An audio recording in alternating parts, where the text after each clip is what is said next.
The events in this video took place in the year 2021 in Great Britain. 18-year-old Bobby Ann McLeod told her parents she was leaving home to meet her boyfriend, but hours later, it became clear she had disappeared. Her family contacted the police, and a massive search began the next day, eventually leading to a horrifying discovery. Bobby Ann, along with her parents Donna and Adrian and her brother Lee, lived in Plymouth. Plymouth is a lively coastal town located in the southwest of England, with a rich history and maritime heritage spanning many centuries. From its stunning waterfront to its vibrant downtown, Plymouth is a popular destination for tourists and locals alike. On November 20, 2021, around 5:45 p.m., Bobby Ann left her home in an area called Liam and headed to the nearest bus stop on Sheepstore Road.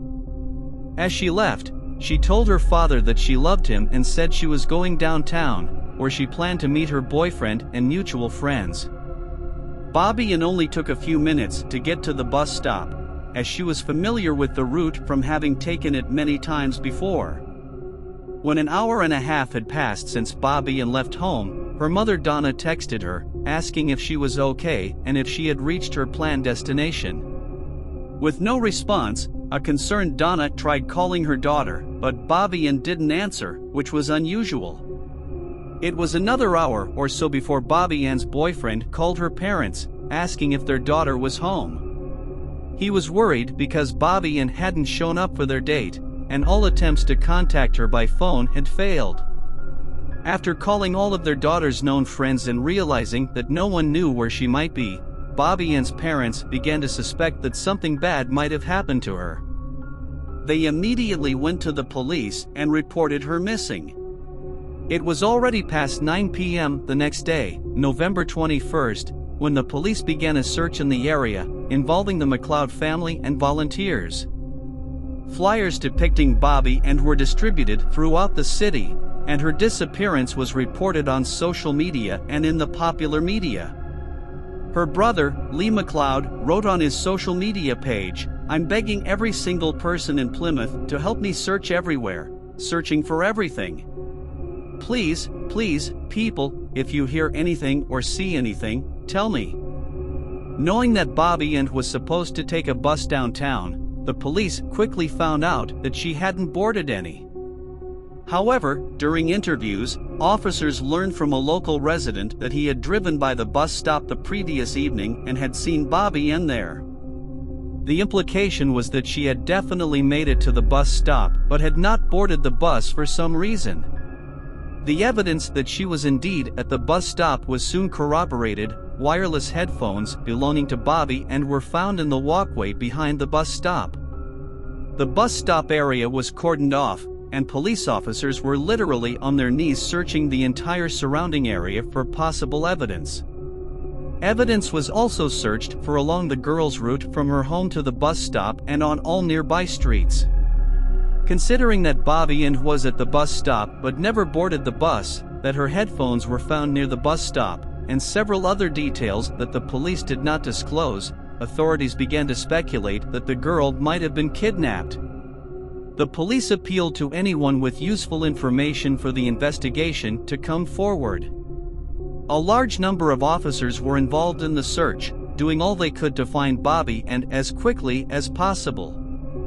Investigators attempted to trace the location of her cell phone, which indicated that the device was within the city limits, but they could not find out exactly where. All calls to Bobby Ann's number were forwarded to voicemail. On the same day, the girl's phone ended up in the possession of the police.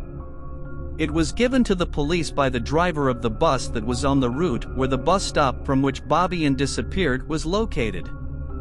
As it turned out, a local resident went to the same bus stop at 7:15 p.m. the previous evening and found the phone and an AirPods case there. At 7:23 p.m., a bus arrived, and the man handed the items he found to the bus driver, assuming the owner would look for them. When the bus driver saw the next day that Bobby Ann was missing and had been last seen at the bus stop, he contacted the police and handed them the phone and AirPods case. The next day, November 22nd, police, family, and volunteers searched the fields, woodlands, and roads surrounding the area where Bobby Ann lived, but no clues were found. The following evening, November 23rd, the police announced that a woman's body had been found at Beauvaison Beach, about 8 miles from the bus stop. It was found in a wooded area about half a mile from the shore. During the identification process for the McLeod family, the worst thing was confirmed. The body found belonged to Bobby Ann. Her death was a heavy blow to the family and friends. The family thanked everyone who came to the vigil in memory of Bobby Ann, held near the bus stop where she was last seen. Donna McLeod, Bobby Ann's mother, sobbed as she paid tribute to her daughter and thanked friends, family, and the wider community for their support. Surrounded by other family members, her voice trembled, but she completed a prepared statement. She said, "I would like to thank everyone for coming on behalf of the family. It's nice everyone is coming together in these circumstances. Unfortunately, our beautiful Bobby Ann has been taken from us, but she will never be forgotten. I'd like everyone to hold their candles up. This is for Bobby Ann." This was followed by a moment of silence as the entire crowd held up their candles in unison. Bobby Ann's brother, Lee McLeod, shared a poignant picture of them together as children, paying tribute to his beautiful and talented sister. The picture showed the two siblings smiling in their primary school uniforms. In a message posted with the picture, Mr. McLeod wrote, "Until we meet again, sis. I love you. You didn't deserve this. Such a beautiful and talented girl, and to have you as my little sister. The adventures and journeys we had will always be treasured. Now go rest in peace." When the police found the body, it was naked, but the medical examiner concluded that there was absolutely no indication that Bobby Ann had been raped before she died. There were serious injuries on her head and face, namely 14 lacerations. It is unknown how long the police would have searched for Bobby Ann's body had it not been for an event on November 23rd, the very day the body was found. A man walked into the downtown police station. This happened at 1:17 p.m. Upon entering, he asked if he could talk to someone and said he had information about the missing girl and wanted to help the police and her family. A detective was called, and when he arrived, the man said, "It was me." He confessed to having kidnapped and taken Bobby Ann's life, providing some details of the committed crime. After indicating on a map the place where he had left the body, the police, who still harbored hopes that Bobby Ann might be alive, immediately drove to the location. Unfortunately, their hopes did not materialize. When the inspectors made their way through the dense vegetation and found the naked body lying face down, there was no doubt that the girl was dead. The man who confessed to the horrific crime was 24-year-old Cody Ackland, the son of a former military man who lived with his mother after his parents' divorce. In fact, he lived just a few kilometers from the bus stop where Bobby Ann was last seen. Cody Ackland was arrested as a suspect. A lawyer issued a statement on his behalf that read, "I take full responsibility for Bobby Ann's death." Ackland also stated in the declaration that he had never met the victim before that unfortunate night and confirmed that he was the one who had abducted the girl from the bus stop. His car, phone, computer, and several other items were seized by the police. To anyone who knew Cody Ackland, he was a good guy, a guitarist, and a songwriter for the local indie rock band Rakuta. No one knew that Ackland was involved in something beyond music, but also in serial killers from around the world. His personal list of idols included Joseph D'Angelo Jr., Andre Chikatilo, Ivan Malo, Fred West, and Tommy Sells. However, the number one on Ackland's personal list was Ted Bundy, whose exact number of victims is unknown, but was at least 30. It was Ted Bundy and his atrocities that caught Ackland's attention the most.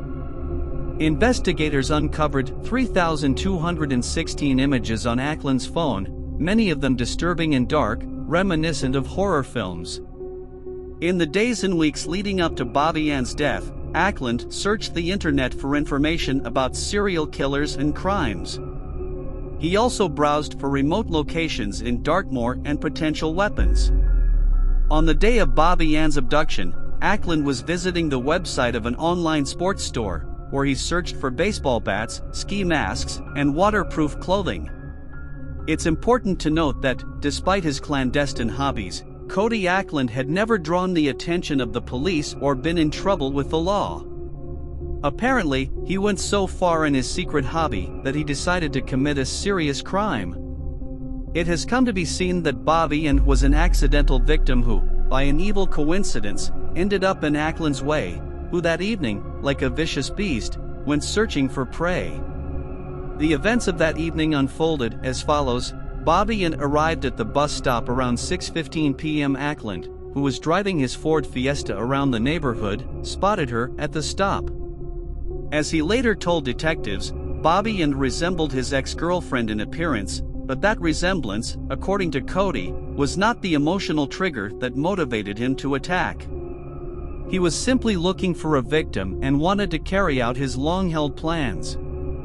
The police also concluded that if Ackland had not met Bobby Ann, he would still have carried out his plan.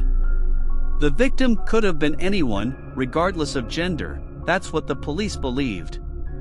So, when Ackland saw Bobby Ann, he parked his car on the road behind the bus stop. After watching her for a few minutes and making sure no one else was around, Ackland took his pre-purchased hammer, approached Bobby Ann, and struck her twice in the head. Thinking she was dead, Ackland returned to the car, but unfortunately, upon leaving, he saw that Bobby Ann was alive and trying to get up. He returned to the bus stop, moved her, semi-conscious, to the car, and drove her 20 miles away to the Belover Forest parking lot in Dartmoor at 7:45 p.m. He stopped at this parking lot, which is in the middle of a wooded area. He wanted to leave the body there but found that Bobby Ann was still alive and conscious. Unfortunately, Ackland didn't hesitate. He didn't seek help or take Bobby Ann to the hospital. Instead, he helped her out of the car. Miss McLeod told him, "I'm scared," to which he responded, "So am I." "I've never done this before," striking her 12 times on the head. Trying to destroy evidence, Ackland burned Bobby Ann's purse after hitting her a dozen times with the hammer. Cody Ackland marveled at how the 18-year-old was still able to make a noise, later telling the police, "Wow, I mean, hats off to you." He had one more chance to try to save Bobby Ann's life, but again, Ackland did not take it. Instead, he said he put an end to the girl's suffering. He then loaded the body into the trunk of his car and drove to Bobby Ann, traveling nearly 30 miles. There, he hid the body after removing his shoes, clothing, and jewelry. Around 10 p.m., Ackland arrived home and went to bed. The next day, he drove to Tamerton Foley, north of Plymouth, threw the hammer into the River Tamar, and a carrier bag containing his and her blood-stained clothing into nearby allotments in Coombe Lane. The hammer was never recovered despite a thorough police search. On the same day, November 21st, Ackland went to a pizza place with friends, attended his band's rehearsal, and spent most of the night at the pub. Everyone who saw Cody that day remarked on his unusually good mood.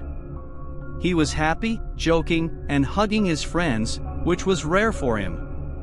The next day, November 22nd, Ackland continued to have fun. He bought popcorn and went to the movie theater.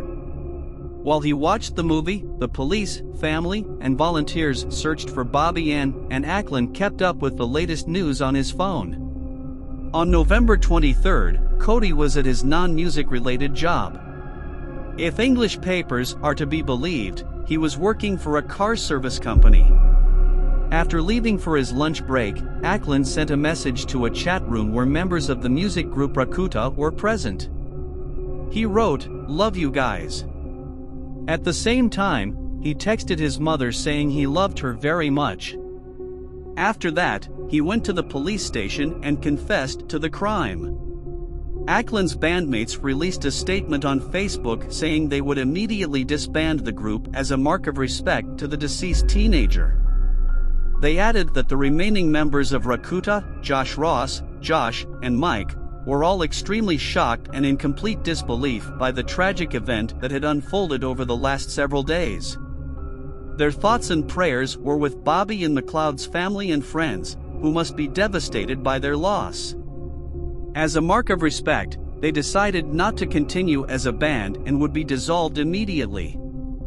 They would not make any further comments at this time. In addition to Ackland's confession, the police had a wealth of physical evidence, including Bobby Ann's DNA found in his car and on sneakers recovered from his home. Regarding the motive, Detective Mike West, who led the investigation, said Ackland refused to go into detail about his motive and avoided answering why he killed Bobby Ann. At the same time, the detective did not rule out the possibility that, after thinking about what he had done, Ackland might become more forthcoming in the future and provide more details. Later, he would tell a psychiatrist that the feelings of depression he had felt before murdering Miss McLeod had now gone, and he was not feeling the same resentment as before, as if this violent act was the rhythm of these feelings. The trial took place in May 2022. Ray Tully, Ackland's attorney, said that psychiatrists had found his client was not suffering from a mental illness but had struggled during childhood.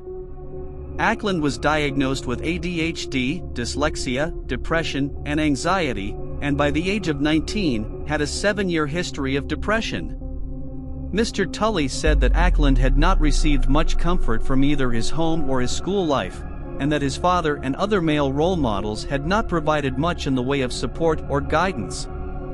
In sentencing, Judge Robert Linford told Ackland that his act was one of determined savagery, stating that he was convinced from the evidence that he intended to kill.